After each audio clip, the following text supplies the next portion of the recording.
يا صباح الخير صبايا، كيفكن؟ شو أخباركن؟ طمنوني عنكن. ورجعنا لكم بفيديو جديد، بروتين جديد، بيوم جديد. هون أنا أول ما فقت مثل ما تكون شايفين، أول شغلة بعملها بشعل الصوبة، بما إنه الجو كتير بارد مثل ما لكم شايفين. قد ما الجو عندي بارد حتى الشبابيك هيك مثل معرقة، ما بعرف شو بتقولوا له. وهون حبيت فرجيكم الشارع عندي، وكان عم بينزل هيك مطر خفيف، ويعني بتعرفوا طقس شتوي يعني. مثل ما لكم شايفين هون. بقى القهوة أنا حطيتها على الصوبة، قلت اليوم رح أشربها على الصوبة، بتستوي كتير يعني بسرعة مثل ما شفتوا. خاصة إذا كانت الصوبة حامية رأسا بتستوي على الصوبة. هون بلشت قعدت شربت قهوتي، اللي تخليني صحصح ونبلش بروتيننا وبيومنا مثل كالعادة.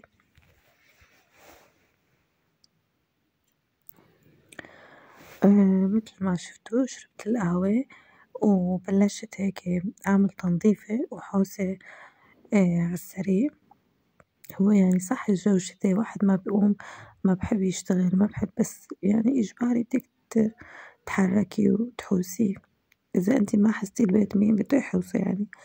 فهون أنا كنت عبلملم الكركب العاملينها أولادي، هدول ألعاب بنتي دائما مثل كالعادة بتحطهم وتلعب فيهم، وبعد ما بتشيلهم أنا بقعد بلملم وراها وبشي. فهون صرت لملم الألعاب ونظف ومسح مثل ما شفتوا، يعني شغل اليومي، شغل البيت اليومي. قدي ما بتنظفي بالبيت بضل في كركبة، بضل خاصة إذا بيت فيه أولاد مثل ما بتعرفوا، إلا ألعاب هون وكركبة هون. يعني ولاد حرام، أطفال بدهم يلعبوا، مو معقول نحرمهم من طفولتهم، فأنا بعطيهم حريتهم يعني باللعب وهيك. فهون بلشت أمسح هون الطاولة، يعني حوسة حوستنا اليومية، يعني تنظيف اليومي وتنظيف من العمق، يعني تركينه لبعدين ليطلع البرد ويطلع الشتاء.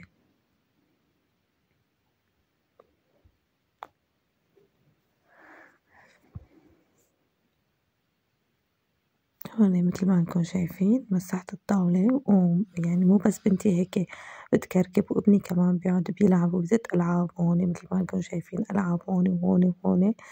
فصرت ألمهم وأنظف، وكان نست يعني، ومسحت حتى الصوبة وهيك. وبعد ما خلصت الغرفة فرحت على المطبخ ونظفت المطبخ كمان، وحطيت الأغراض الجلي اللي عندي، يعني حطيتهم كلهم مثل ما انكم شايفين، حطيتهم بالجلاية. عن جد خاصة بهالجو البارد يعني منيح في جلاية.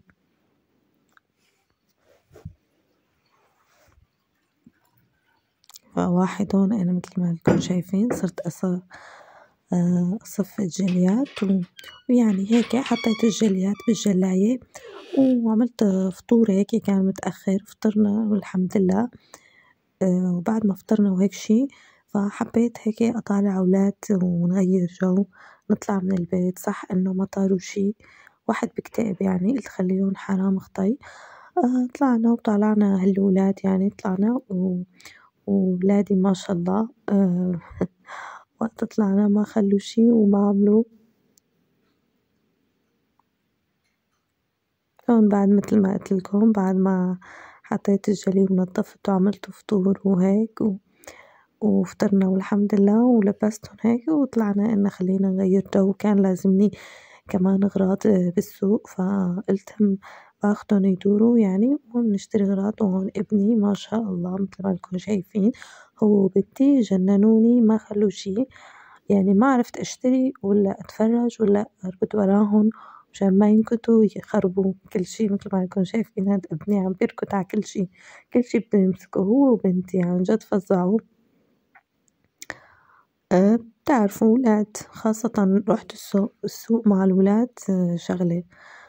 هون بعد ما يعني خربوا شي وحطيتهم بالعربية، وبحب أنا هيك القصص، قلت حبيت أفرجيكم. هذا المحل هيك بيبيع شغلات للبيت وللمطبخ مثل ما انكم شايفين، هدول كتير حلوين للسكر للشاي للقهوة، كتير عجبوني ما بعرف حبيتهم.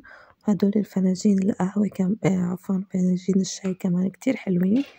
وهون حبيت أفرجيكم تشكيلة كمان من فناجين القهوة، عن جد في عنده كان تشكيلة غريبة، حتى يعني إنه شفت فناجين يعني شكلهم غريب هلا يعني ما بعرف، حسيت إنه هيك شكلهم غريب وحلوين.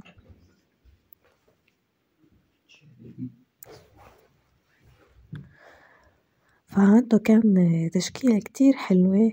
أنا هيك بصراحة بحب الفناجين، بحب هيك قصص البيت والمطبخ وهيك شغلات بحب. وكتير كتير حبيت هالمحل، هذا المحل ما كتير أسعاره كمان كتير معقولة، ما بعرف اللي ساكن بتركيا بغازي عنتاب هاد موجود عند الجاشي مقابل الساحة تبع الجاشي. وحتى هدول الفناجين كتير عجبوني، موديلهم غريب ما بعرف، حسيته مثل ما بعرف مثل مكوك أيام زمان وقت الأطفال كانوا يلعبوا فيه،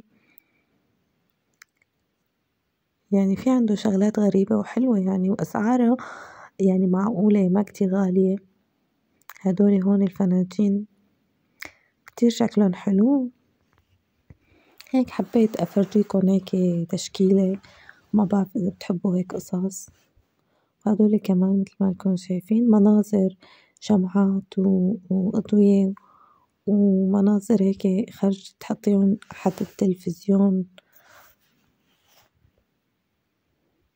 هدول كاسات كتير عجبوني، مثل كاسات يعني خرج للنسكافيه للقهوة اللي بحب يشرب قهوة هيك ما بيكتفي بفنجان.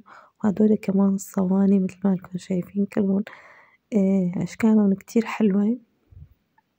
هيك حبيت أفرجيكم لمحة على السريع. وهون بعد ما رجعنا على البيت فرجعنا واحد بجوع يعني بالسوق وبالفتلة وهيك، فهم هون صار غدا هم صار عشاء يعني. نحن على فكرة كل أيامنا بنتغدى متأخر، يعني هم عشاء هم غدا. وقلت بدي أعمل شغلة هيك على السريع يعني، فعملت لهم معكرونة واشتريت هاي حبيت أفرجيكم إياها كمان. هاي فرامة للخضرة والبصل وهيك قصص، عن جد كتير عجبتني إنه هي يدوية مثل ما انكم شايفين على الصورة.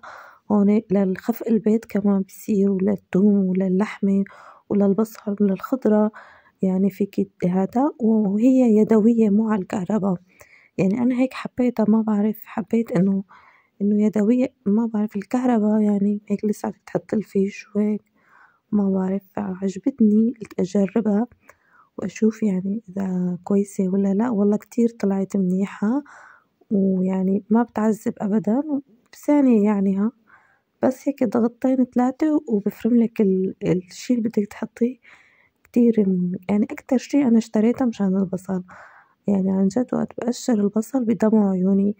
ما بعرف حبيتها هي أكتر من الكهرباء، يعني حسيت إنه الكهرباء لسه تحط الفيش وهذا، هاي هيك قدامك بتحطي ومثل ما انكم شايفين ضغطتين ويعني خالصة.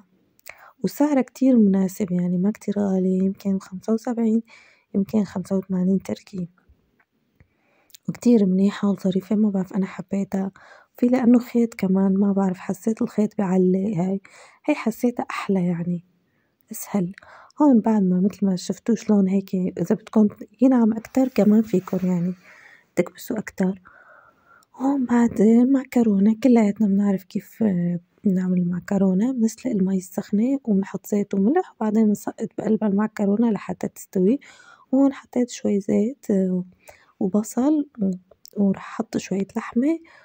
بس يدبل البصل بضيف عليها اللحمة، وبعدين بضيف عليها الملح وبهار أسود ومعجون الطماطم يعني دبس بندورة، وبخليهم هيك يتعقدوا منيح، وبعدين بضيف عليهم المعكرونة. وهيك ما بعرف كل واحد بيطبخها على طريقته، بس أغلب الناس يمكن بتطبخها هاي الطريقة. هيك هاي الأكلة على السريع عملتها مثل ما انكم شايفين. والحمد لله حطينا الأكل، وهون عم بقلبها مثل ما انكم شايفين، والإضاءة كانت كتير قوية. فهون حطيت المعكرونة صبيت والولاد كانوا كتير جوعانين وأكلنا والحمد لله والله يديم علينا نعمة. وهاد كان روتيني اليوم يا صبايا، إذا عجبكم وحبيتوا يا ريت ما تبخلوا علي لا باللايك ولا بالاشتراك، وبحبكن كتير وباي باي، ونشوفكن بفيديو جديد وبروتين جديد.